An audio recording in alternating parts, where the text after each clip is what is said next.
Usa ka tingog, usa ka katawhan.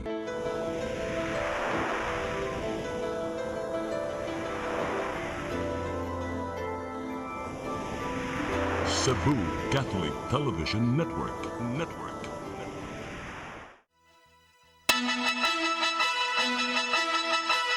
Uluhan sa balita sa Seri 47, Kapulisan sa Dakbayan sa Sugbo, way plano nga mulakdown sa mga lugar nga taas ang kaso sa coronavirus. Dugang 5 ka makawani sa Mandaue City Hall ang nagpositibo sa COVID-19. DNR-7 may pasira sa dam site sa lungsod sa Carmen. Ikaunom katuig nga mama sa pano masakir gihandom.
Sa 30 ka mga sityo sa Barangay Guadalupe ang natakbuyan sa coronavirus disease kung COVID-19.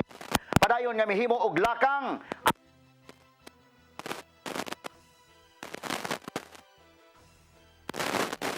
ni Gipahibaw ni Guadalupe Barangay Captain Michael Gakasan nga 30 na sa 85 ka mga sityo sa maong barangay ang naapektuhan sa coronavirus disease kung COVID-2019.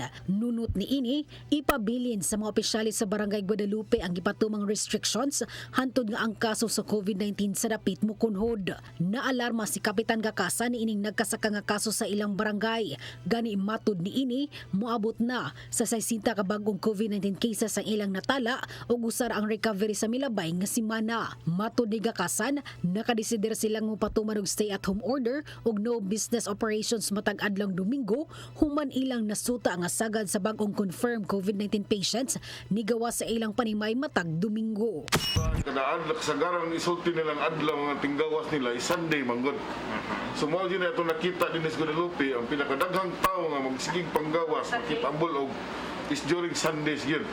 So, kasagaran ang way trabaho, mag-abot ba ano sa gawas? Kaya during sa working days, trabaho ang mga tao, mingaw-mingaw dyan ang nasa gawas. Kahinumduman ang Barangay Guadalupe miisyog separate resolutions nga nagawhag sa mga residente nga magpundo sa bay ug naghangyo sa mga business establishments nga musira matag Domingo. Epektibo kaghapon Enero 24 ang maong pamaagi diin 12 ka mga individual ang nadakpan kay milapas niini ug sagad nila mga menor de edad. Samtang nagplano sab ang Barangay Guadalupe nga mohangyo sa mga simbahan nga sakop sa barangay nga ipaagi na lang sa virtual ang pagpaygayon og misa tungod kay padayon nga nagkasaka ang kaso sa COVID-19 sa dapit. Gitugtan una sa barangay ang face-to-face mass ni adtong Domingo apan kung pananglitan musaka gyud ang kaso sa COVID-19, ang kapitan miingon nga moapilar sila sa church officials ug kaparian nga virtual na lang ang misa. Labi pag musaka ng ginig mayo, tanaw ko murag sakar ba jud mi. So hangyo na sa minito sa atong kaparian sa simbahan nga may virtual man sa balik ang atong misa.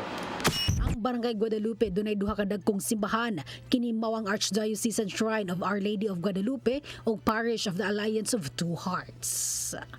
Desmay Padilla, CCTN News. Why lockdown nga ipatuman ang kapulisan sa barangay sa syudad sa Sugbo nga misulbong ang kaso sa coronavirus. Apan giauhag ang mga barangay officials nga sundon ang gihimo sa Barangay Guadalupe pag-istrikto pagpatuman sa minimum health standard. Ang kasayuran ihatod ni Arnold Bustamante. Gihulagway sa Cebu City Police Office nga manang puso ng pagstrikto sa mga barangay official sa barangay Guadalupe tungod kay nakasikop sila og baybay nga mga residente kagahapon kini magipatuman ng lockdown sa mga barangay nunod sa pagsulbong sa kaso sa coronavirus disease 2019 sa mga dapita.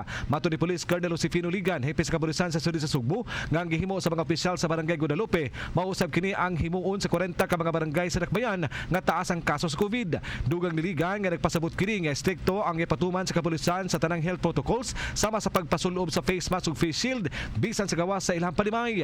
Mo nang magbutang taog balik og barangay control points. The situation in Guadalupe will be replicated sa ubang mga barangays para makaibalo sila ng enforcement security group, security cluster is serious para anang mga tao nga mga gahay gid ugulong di gid magwear og face mask ug face shield. Sugdan usab nila ang pag-roving sa kabarangayan dili lang panahon sa gabi, saglit nila nang apilon ang adlawan tungod kay nabantayan ni Ligan nga daghan ang tapok-tapok sa adlawan nga peligro sa tinekdanay sa virus gawa sa mga sakop sa Task Force Cebu, Bohol ug Siquijor nga moabag sa pag-roving ipakatapos ang mga personnel sa Crisis Response Battalion Management nang hinato sa Ligan nga mapadali ang pagbalik sa kagamanan sa Sudi sa Sugbo sa mga sakop sa Task Force Kasaligan ngayong gihulagway nga dagkong gamit ning panahona nga nagkasakag balik ang kaso sa COVID. Hinaot pa unta nga mapadali katong reinstatement pod nato sa mga Task Force Kasaligan para dako kay to sila gamit sa mga barangay. Hinaot pa unta nga mabalik na to sila with the approval sa city government. Kay sayo ta kung sila ka epektibo, ka efficient, sila ang trabaho makatabang po dayon. Gisahan din ni Police Brigadier General Ronnie Montejo nga magdugang siya nga mga pulis sa Sudi sa Sugbo aron makaabag sa pagpatuman sa barangay control points. Mato ni Montejo nga katunga sa kinatibuk ang puwersa sa Crisis Response Battalion ang iyang ihatag sa Dakbayan sa Sugbo lakip na aga mga contact tracers niini. Willing ta mo-augment o manpower anytime na kinahanglan nila kung sa tanaw nila na dili na kaya sa ilahang present strength, so mag-support ka. Then other than that sa kining crisis battalion nato na may mga contact tracers, pwede sila maka-augment doon sa pag-contact tracing. Duha ka adlaw nga nakatalag dulan sa kagatos ang kaso sa coronavirus disease ang Sudi sa Sugbo. Ngayon matud pa nga hatagan sa pagtagad dili lang sa kapulisan, lakip na sa tanang Sugboanon. Arnold Bustamante, CCT News. Mihangyo si CCPO Director Colonel Josefino Ligan kang Cebu City Mayor Edgardo Labilla nga masayuhon ang curfew hours dinhi sa Dakbayan. Kini magipabaw ni Police Lieutenant Colonel Wilbert Parilla, ang Deputy Director for Operations sa Cebu City Police Office. Na silence kasamtangan magsugod ang curfew sa Cebu City alas 11 sa gabi hangtod na sa alas 5 sa buntag. Apan hangyo sa kapulisan nga sayuhon kini og sugdan ang curfew sa alas 10 sa gabi hangtod na sa alas 5 sa buntag sa iyang bahin. Miingon si Konsyal Joel Garganira, ang Deputy Chief Implementer sa Cebu City Emergency Operation Center, nga kinahanglan niini ang kooperasyon sa katawhan aron dili mosaka ang kaso sa COVID-19. Gitugan usab ni Parilla nga plano niining ibalik ang barangay control points. Atong basis is kanang para damo nga makontrol na to ang movement sa tao kay that's the purpose man nga kanang curfew is malimit or makontrol na to ang movement sa tao kay kung earlier gud ang ato ang curfew mas mo prohibit naman ang mga tao magawas dili naman ta magawas kay mo ra gyapon so na ba so malimit na ang ilang movement, so that is one way nga makontrol na to ang movement sa mga tao. Dugang 5 ka mga personnel sa Mandawi City Hall nagpositibo sa COVID-19. Lakip sa positibo ang personnel sa City Legal Office nga sugod karong adlaw gisirad ana usab ang ilang opisina. Ang kasayuran ihatod ni Mary Rose Sagarino.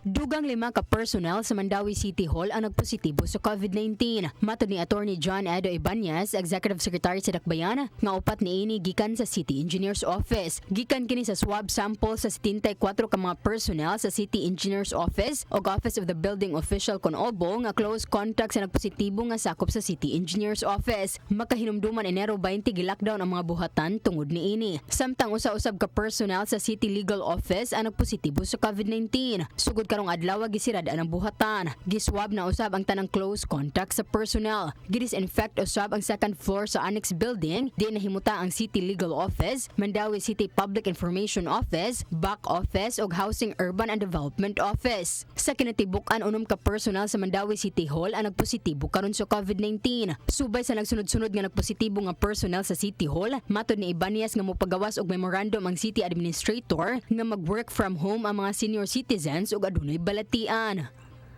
Mary Rose Sagarino, Sisita News.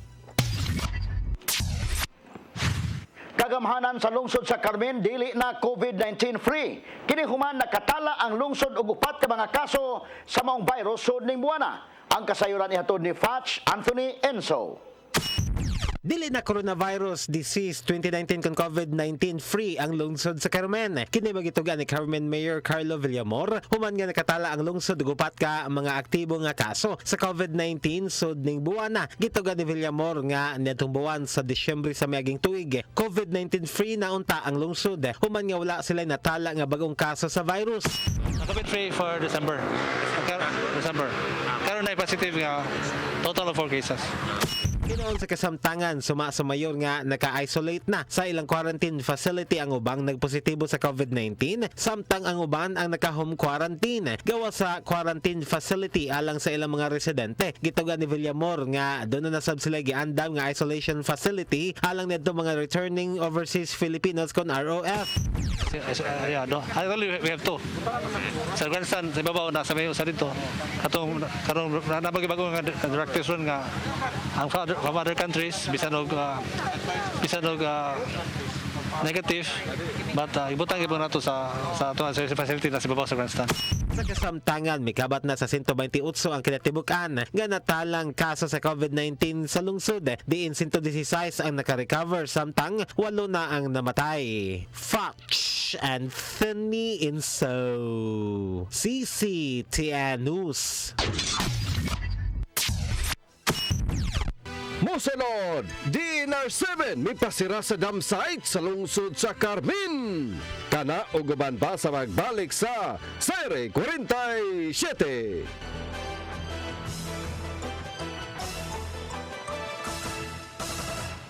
Ako si Mr. Rudy Romares, electrical subcontractor ng maong building. Ani adto nga wala pa ko mogamit og ko'y sakit akong tuhod, iglakaw na ko, akong mga lutaha, no. Labi na gikan ta sa overtime. Di sa ko ganahan mo kaon, nindot na ang resulta kay karon mo agi ta sa rampa diha, no, maglakaw ra jud ko. Mga batan-on nga mauwahin akong lakaw kay kusog na ko mulakaw tungod sa paggamit nako sa koy. So ay mo gamit sa koy kay nindot kay resulta. Daghang kay salamat sa koy herbal capsule. Barato na, epektibo pa. Koy Herbal Capsule. Phil Products. Prepare to experience better with Phil Fiber. 2 great services for 1 low price. Digital cable TV. Go digital and enjoy more than 100 channels. No additional charge on premium channels. Pure fiber internet, fast, consistent, and reliable. No data capping. Watch, surf, and save with Phil Fiber Bundle as low as 1,299 pesos per month. Indulge to your favorite channels and experience better with fast and reliable internet connection. Experience better with more premium TV channels with prompt customer assistance and technical support with fast and reliable internet connection. Get connected now with Phil Products and prepare to experience better. Now available in Valencia and in selected areas in Dumaguete City and Sibula. And we promise to expand our services coverage. For more information and inquiries, visit us at Phil Products Main Office, North National Highway, Bantayan, Dumaguete City, or email us at info@philprod-dgte.ph.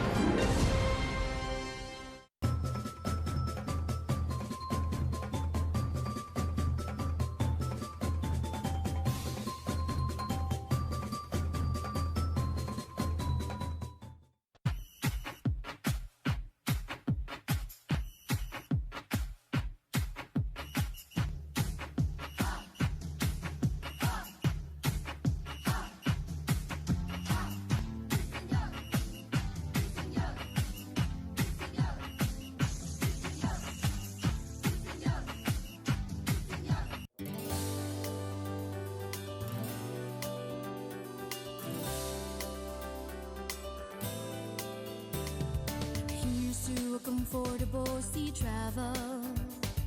Smooth sailing your way with safety vessels. Our ships are built for efficiency. The easy way to great accommodation at sea. With a fleet of reliable passengers and cargo vessels, bringing people to different ports and locations. Rob Shipping, bringing back fun and joy of sea travel. Rob Shipping Incorporated is your choice for vessels. Rob Shipping Incorporated for your next destination. Always at your service to any situation. Bringing back the fun and joy of sea travel. Well maintained and steered to the highest standard. Good condition, clean, safe, and rides are fast. Relax and enjoy with convenience, always providing you the best service. It's Rob the Shipping Incorporated, bringing back the fun and joy of sea travel.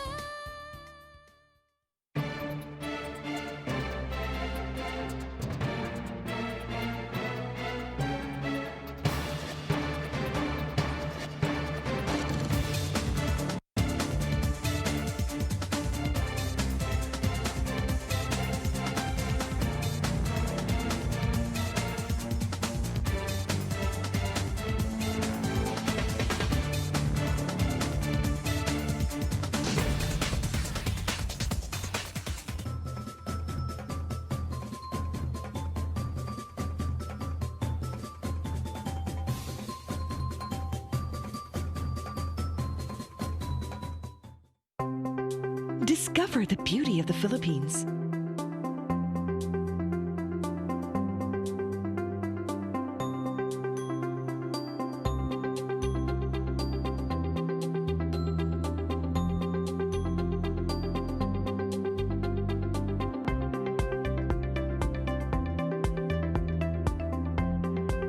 With Philippine Airlines, the country's flag carrier.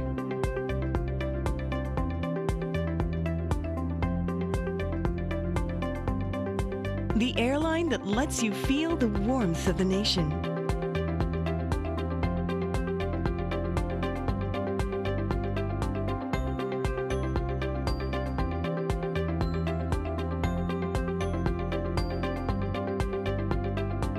Mabuhay!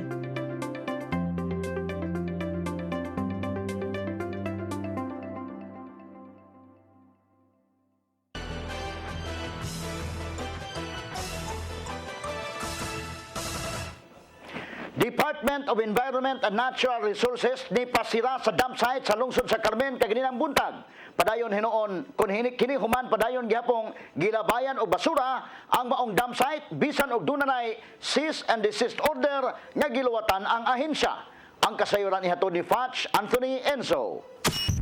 Gipadlakan sa kadagkuan sa Department of Environment and Natural Resources DNR7 ang dump site sa lungsod sa Carmen kaganihang buntag. So wala pa ang pagpadlak si DNR7 Regional Director Paquito Milecor o Environmental Management Bureau kun AMB7 Regional Director Lormelin Claudio ang nakitagbo una ngadto kang Carmen Mayor Carlo Villamor. Nasayran nga Nobyembre pa sa maging tuig migawas ang closure order batok sa mga dump site apan nalangan lang ang pagpatuman nini. Gipasabot hinoon ni Mayor Villamor nga wala siya mahibaw nga doon na pa di ay mga tao nga nagsige og labay og basura sa dump site tungod kay 5 kabuan naman nga wala magamit nila ang mao nga pasilidad. Suma sa mayor nga posibleng mga residente lang dool sa dump site ang padayon nga ng labay og basura sa dapit hilabi na nga abli raman ang gate nini. Namutada ko na lang ko rin basin ay mga household sinang ginagmay. As you can see, di makinidaghan. Di man damtak sa na-deliver ni. So basin na mga tricycles ko no, or kanang sikads. Mga household sinang gagmay. So finally, na-close naman yun. So di na malabayan. Iyang giduga nga doon na sila gi-establisar nga material recovery facility lakip na nga to sa kabaranggayan. Samtang doon na sab sila gi-identify nga sanitary landfill di nila ilabay ang mga basura nga dili maproseso sa ilang MRF. Ni padaya Ginoo ng mayor og suporta sa lakang sa DNR7 sa pagsira sa dam site. Hilabi na nga nahimutang kinikilid sa Luyang River. Yeah, that's why ato rin ang gisira gyud. Labi na nga kini source ni sa ato ang tubig diri. The upper part yeah. Kani wala na siya. Lower part naman ni sa river. Samtang si EMB 7 Regional Director Lormelina Claudio nagkanayon nga ila na sab nga gimanduan ang lungsod sa pagsumiter og rehabilitation plan alang sa maong dam site sa sunod semana. The mayor has committed actually to rehabilitate this. So by next week, they will be coordinating with us for the details of the safe closure and rehabilitation plan. Para itong area na to, nakikita ninyo, maisara ng husto. At the same time, maproteksyonan natin din ang Luyang River. Iyang gitugaan nga sa maging tuig pa lang miluwat na sila og cease and desist order aron sa paghunong sa operasyon sa mao nga dam site. Foch Anthony Inso, CCTN News. Siyudad sa Mandawi nakig-coordinate na sa nasudnong kagamahanan o pribadong sektor alang sa funding sa tukuron nga socialized housing project sa Dakbayan. Samtang doon na natino nga relocation sites alang sa mga informal settlers nga naapektuhan sa clearing operations sa Mahiga Creek. Ang kasayuran niyato ni Mary Rose Sagarino. Nakipag-coordinate karon ang syudad sa Mandawi sa nasudnong kagamhanan alang sa funding sa itukod nga socialized housing project. Ang housing project alang sa mga taga-city o Maharlika nga naigo sa dakong sunog kaniadtong Hunyo tuig 2019. Target nga sugdan sa Dakbayan ang Phase 1 o Building A sa socialized housing karong tuiga. Upat kini ka building nga condo type mid-rise socialized housing nga makaakomodar og 530 ka mga pamilya. Matud ni Tony Petwanico, Pangulo sa Housing Urban and Development Office, nga gawa sa syudad nga pondo nakipag-coordinate usab sila sa nasudong kagamhanan. Karon lang nangita tag paagyo kay dako man ang budgetary kuhanan ni requirements, no, so kinahanglan nga ato sa ning kuanon sa ang about sa fund nato.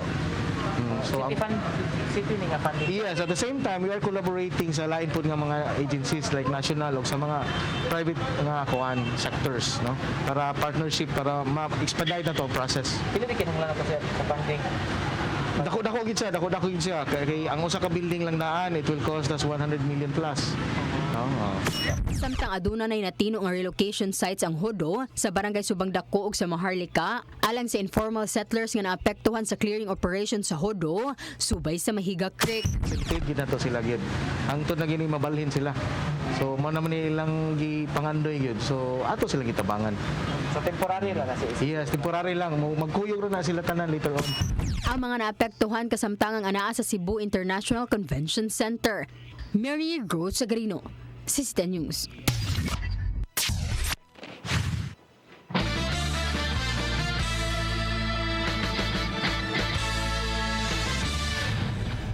Information, education ug master list giandam na sa Vaccine Advisory Board. Kini pagpangandam kung ugaling moabot na ang bakuna batok sa coronavirus disease kun COVID-19. Ang kasayuran ihatod ni Decimi Padilla. Gipahibaw ni Dr. Michelle Linsalata OIC Assistant City Health Officer Cebu City ug sakop sa Vaccine Advisory Board nga nagpaygayon sila education campaign sa katawhan labot sa vaccine. Mato ni Dr. Linsalata daghang nagawas nga sayop nga impormasyon labot sa bakuna nga walay basihan. Hinungdan nga gihimo sa Vaccine Advisory Board ang education campaign aron masayod ang katawhan nga luwas ang vaccine aprobado sa Food and Drug Administration ug gangayan nga saligan ang mga eksperto. Giulagwan ni Dr. Linsalata ang vaccination program dili magmalampuson kung daghan ang dili magpabakuna tungod kay mahadlok gumikan sa sayop nga impormasyon nga nakuha og nadungog ilabi na diha sa social media. Ang kana siya unfortunately lisod pa gyud kayo karon i-convince ang mga tao nga magpabakuna. Ang pangutanon nimo ang nakasdalan or even among kanang some healthcare workers mo na gid sila depende sa bakuna. So we are trying to come up with kanang with an education program nga tanan tao makahibalo nga kanang kuan unsay mga pros and cons ani nga vaccine o kano sa ka mapabakuna, unsay importante nga na mapabakuna gyud ta together nga dili ka nang tigi-tigi nga bakuna kay kung magtigi-tigi utag bakuna, what we're trying to achieve is a majority, at least 20% sa ato ang kanang katawhan ma-vaccinated. Nya kung maghulat ta, dili magdungan tanan, it's going to be useless. Ihulagwa ni Dr. Lynn Salata nga maugid kini ang pinakadakong hagit alang nila. Samtang gawas sa education campaign, isip pagpangandam sa bakuna nga moabot sa Cebu City, giandam sab sa Vaccine Advisory Board ang master list sa tanang priority sector sa society nga bakunahan. Kini aron kun moabot na ang bakuna masayra na kung pila ka buok ang kinahanglan bakunahan nga mga frontliners, senior citizens ug uban pa. What we are doing is that we are preparing the master list of all the priority groups and the priority sectors in our society nga at least by the time nga the vaccine will come, we already know pila ka buok ni sila nga kinahanglan ni bakunahan, mga frontliners na to, pila ka buok ni mga senior citizens nga kinahanglan nga magbakunahan, and at the same time we already know kung unsa ilang mga medical profile para ang atong pag-roll out sa vaccine, we are doing this in the safest way possible nga ma-avoid na to katong mga adverse reactions, katong mga kanang kuan kana reported deaths nga nahitabo, which by the way it was proven nga it was not vaccine related good. So Desime Padilla, CCTV News. Laing pasahero nga naghupot og piki nga letter of acceptance ang nadakpan sa mga sakop sa Cebu City Emergency Operation Center kon EOC diha sa tugpahanan sa Mactan. Sa Facebook post sa Cebu City Public Information Office kon PIO, nasakpan ang pasahero ni adtong Sabado. Ang EOC Airport swabbing team mao'y nakabantay sa piki nga mga dokumento. Base ni sa report nga nakabutang sa letterhead nga ang logo sa dakbayan sa Subo apan dakbayan sa Lapu-Lapu ang nakabutang usab nga address. Nakita usab sa dokumento nga padung sa barangay Sabang sa dakbayan sa Lapu-Lapu ang pasahero o dili sa dakbayan sa Sugbo.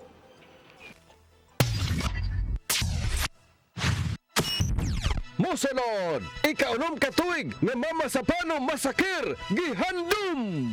Kana o guban pa sa magbalik sa Sere 47.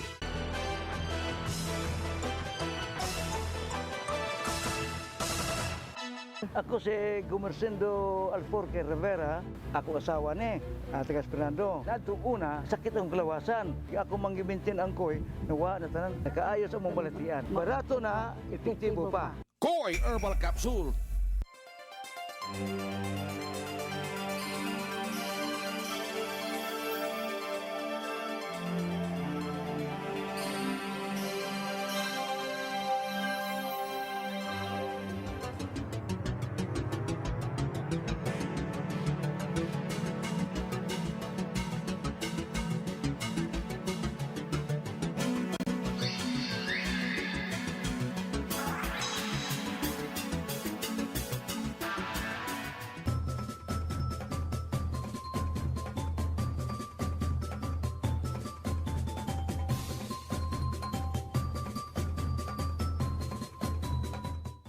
Ako si Mr. Rudy Romares, electrical subcontractor ng maong building. Ani adto nga wala pa ko mogamit og koy sakit akong tuhod, iglakaw na ko. Akong mga lutaha, no. Labi na gikan ta sa overtime. Di sa ko ganahan mo kaon, nindot na ang resulta kay karon moagi ta sa rampa diha, no. Maglakaw ra jud ko. Mga batan-on nga mauwahi na kong lakaw kay kusog na ko mulakaw tungod sa paggamit nako sa koy. So ay mo gamit sa koy kay nindot kay resulta. Daghang kay salamat sa koy Herbal Capsule. Barato na, epektibo pa. Koy Herbal Capsule.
Discover the beauty of the Philippines.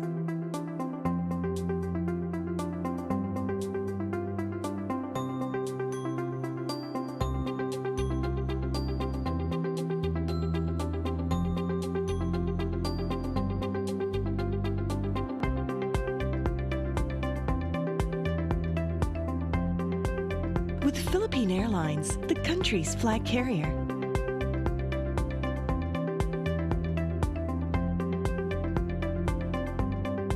The airline that lets you feel the warmth of the nation.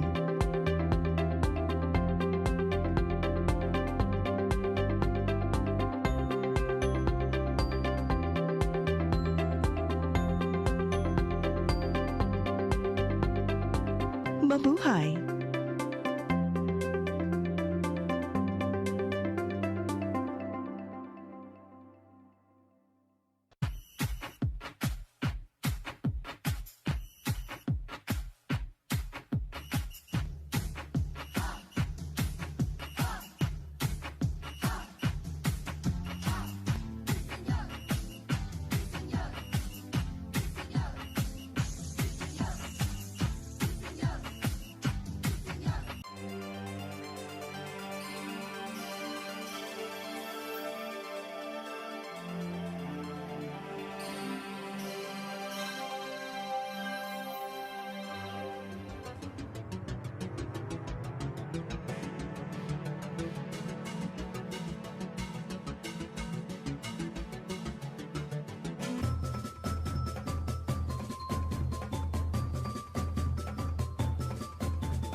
Mihangyo ang konsiho sa lungsod sa Cordoba sa Commission on Elections kon COMELEC nga gahinan og laing duha ka sakop sa Hunta Provincial ang ikaunom nga distrito sa lalawigan sa Sugbo ug way labot ang laing representante gikan sa siyudad sa Mandawi nga nabuwag na sa 6th distrito. Ang kasayuran ihatod ni Chris Ligan. Resolution to respectfully and urgently reconsider COMELEC Resolution number 10546 is approved. Aprobado sa konsiyo sa lungsod sa Cordoba ang usa ka resolusyon nga naghangyo sa COMELEC nga ikonsiderar ang ilang resolusyon nga gipabilin nga duha lang ka representante sa Hunta Provincial ang 6th distrito ug ang Lone District sa siyudad sa Mandawi. Si Konsal Jonathan Gaerhanod may miduso sa resolusyon atol silang regularisasyon kaganiha. Base sa balaod nga nagtukod sa Lone District sa siyudad sa Mandawi ug nagbuwag gikan sa 6th distrito, ang COMELEC may gitahasan sa pagluwat og kalagdaan aron pagpatuman sa gilatid sa balaod. Apan si Konsel Gaerhanod bipasabot nga wa giapil sa balaod nga iapil sa COMELEC pag-usab ang representation sa 6th distrito. Kay ang taha sa COMELEC may labot lang sa Mandawi nga nahimong Lone District. With reference to the law legislative district of the city of Mandawi, the law does not mention the 6th legislative district of the province of Cebu composed of the municipalities of Consolacion and Cotabato.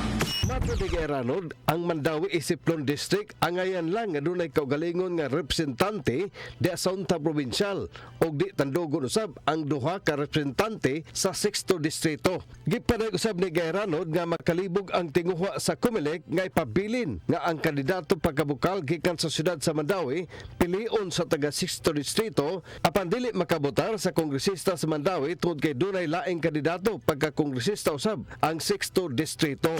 Kayo, mawala presentation ang Cordoba o Consolacion. Nasairan nga ang duha ka bukal sa kasamtangang 6th distrito nga sila si Bukal Tadio Jongki Uwano o si Glenn Anthony Soco pulos gikan sa siyudad sa Mandawi.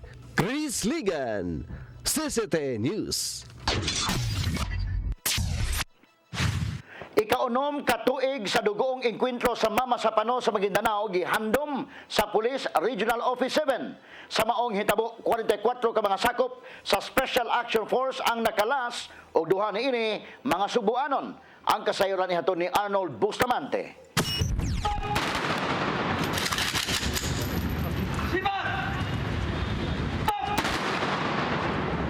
Gihandom sa Police Regional Office 7 ikaunom katuig nga kamatayon sa 44 kasakop sa Special Action Force dito sa Tucanalipaw, Mama sa Pano sa Maguindanao natong Enero 25, 2015. Sa dihang naengkwentro nila ang grupo sa Bangsamoro Islamic Freedom Fighters, gihimo ang wreath laying ceremony nga gisaksihan sa mga kabanay sa duha ka Subuanong staff member lakip na sa usa-usab nga tagalalawigan sa Bohol sa pagpanguna ni Police Major General Dennis Agustin, ang hepe sa Directorate for Research and Development sa Campo Crame ug Police Regional Office 7 Director Police Brigadier General Ronnie Montejo.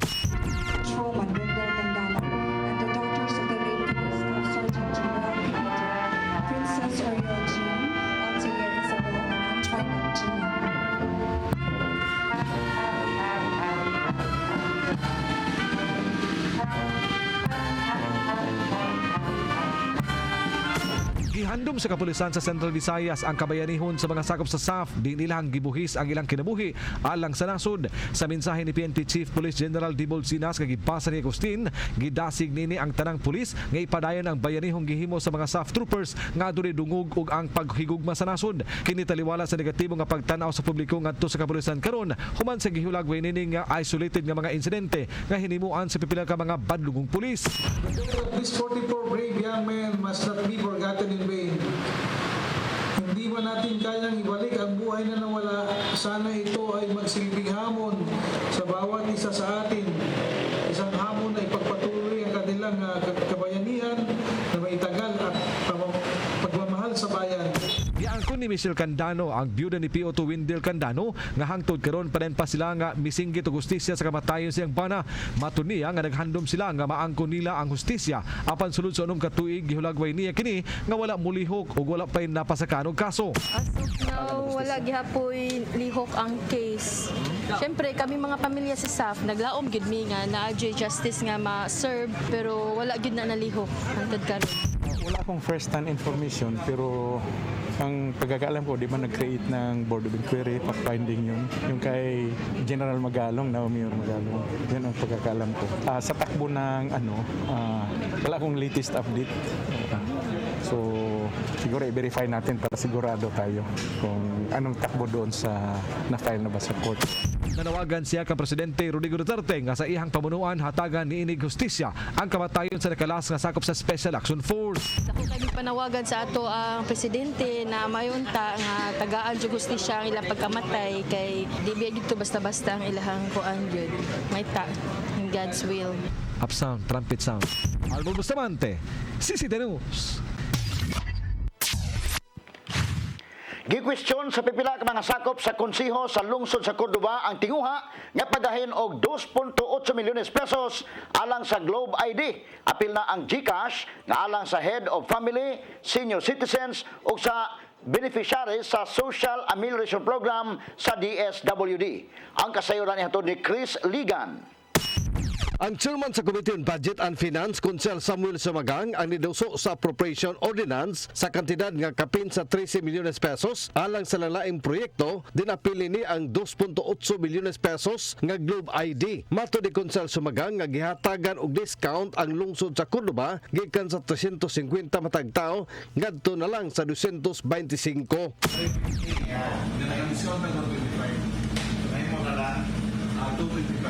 Apan gikwestiyon ni Konsel Cesar Suwan ang tiguha pagkuha ID sa Globe sa lungsod nga bayran kinig minilyon nga salapi bisan og duna pa kini diskwento. Mato ni Konsel Suwan nga duplication na sa National ID System ang Globe ID ug di sab kini ilhon sa bisan unsang transaksyon sa gobyerno o pribado kay government ID man mo'y pangitaon. Kalabot sa paglakip sa GCash aron makakubra silang benepisyo ang senior citizens, membro sa SAP ug ubang sektor, mato kondisyon nga mahimo ra nila makubra ang kwarta nga ipasud sa GCash bisan ug way ID.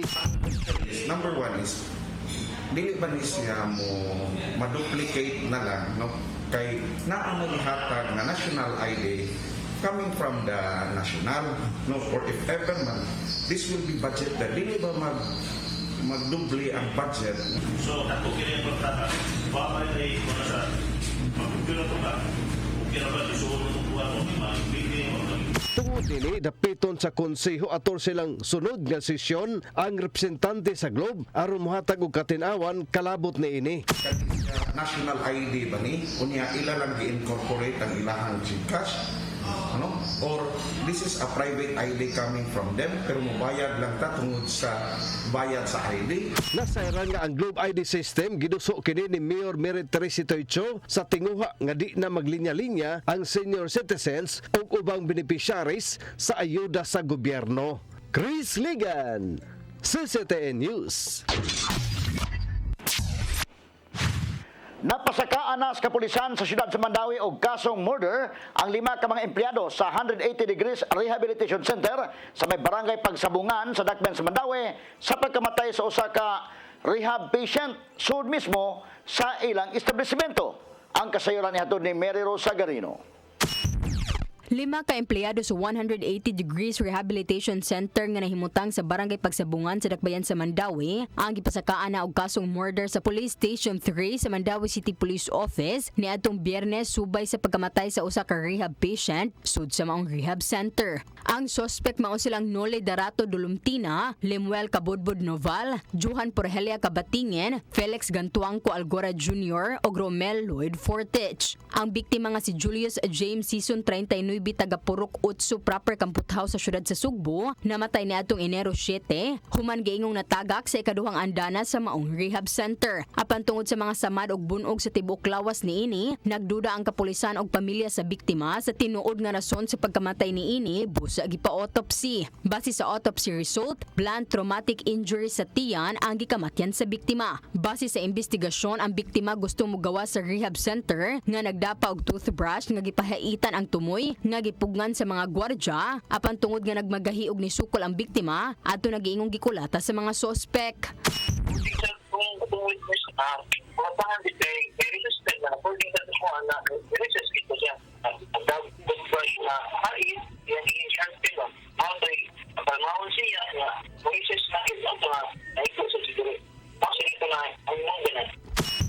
Giingong nakipagkooperar na usab ang rehab center gumikan sa pagtino sa mga sospek.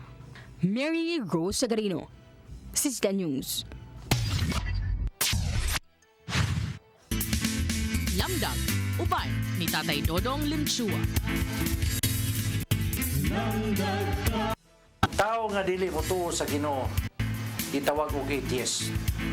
Wag ang balaang kasulatan, naghingalan kanila nga mga buwang-buwang. Katong dili mo tuos og Ginoo, dili makabuhat og matarong kay wa may magiya kaniya sa dalan sa kamaturan. Samtang katong mutuo sa Ginoo, kanunay gitanaw sa Ginoo aron siya mismo ang mugiya sa ilang kinabuhi.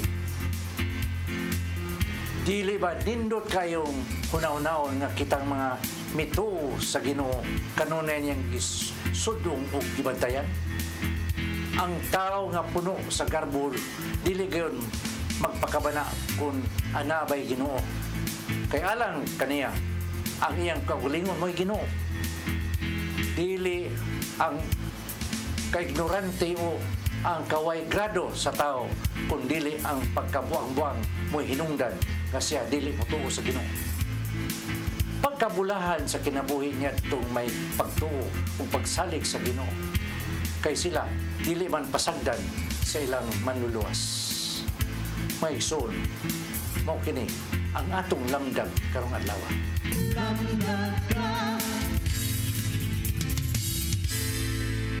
Mao kato naglangkob sa itong mga balita dinhi sa Sairi 47. Ako si Rafael Manyok o kauban gyapon si Divine Marshall Flores o Secretary Pukang Puwersa sa CCTN News o DYHP News Team.